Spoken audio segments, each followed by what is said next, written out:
Arestado ang 4 umano'y miyembro ng tinatawag na Gapos Gang matapos manloob na isang bahay sa Mandaluyong. Pinaghahanap naman ang kasambahay ng mga biktima na posibleng kasabwat umano sa krimen. Balita natin ni Haji Rieta. Ganito katindi ang galit ng ginang na ito nang muling makaharap ang mga lalaking umano'y gumapos sa kanila.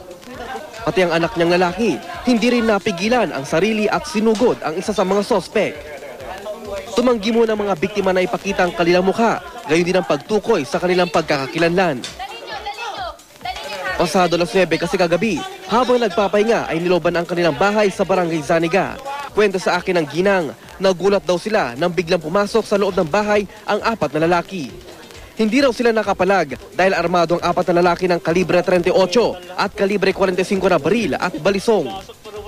Sa ulo, sa muka, lahat. Talagang tinutukan ako ng barel. Kahit nga nung nagtatali siya sa akin ang baril niya nakaganito kasi isang kamay naman papulupot ng pulupot sa kanya Natigil lang siya sa paghawak ng barel nung ang aking kamay at bibig may tali na yung kamay ko at yung aking bibig ay may tape na.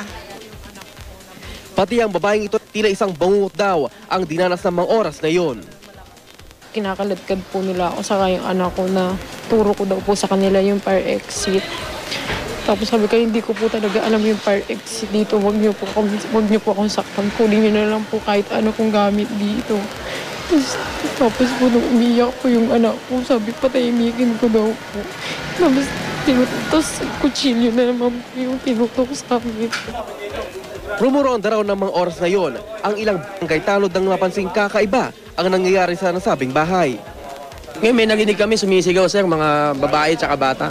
Ngayon pagpasok namin sa loob, may tumakbo sir, 2 lalaki. Papasok ng bahay. Ngayon nung sinundan namin, tumakbo na yung mga bata palabas. Sir, pagpasok naman namin ng babang bahay, yung isang lalaki na agapos na pababa na hagdan, nakabusal, sir, tas yung 4 na suspect umakyat sa taas sir.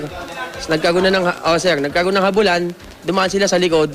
Tapos hanggang sa naengkwentro na namin sa may Pico, sa may kabahan ng Pico, sir. Agad daw silang nagpatawag ng tulong. Bagaman tinangkapan ng mga sospek na tumakas, agad naman silang nahuli. Sospetsa ng ginang, ang isang linggo na nilang kasambahay ang kasabwat ng mga sospek dahil umano sa mga palitan ng mensahe sa cellphone ng isa sa mga sospek. Definitely ang kasabwat yung katulong namin. Meron kaming maid na isang linggo pa lang sa amin. Yun yung kasabwat nila kasi nakita ng kapitbahay namin.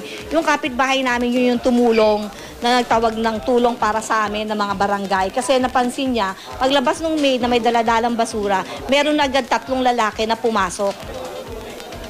Nailarawan naman ang nasabing kasambahay at ayon sa artist sketch ng PNP Mandaluyong, tinatayang may taas itong 5'2". Bungi, payat ang pangangatawan, maputi, kulot ang buhok, lubog ang mga mata at malalim ang mga pisngi. Patuloy ang investigasyon ng pulisya sa nasabing krimen. Haji Rieta, GMA News.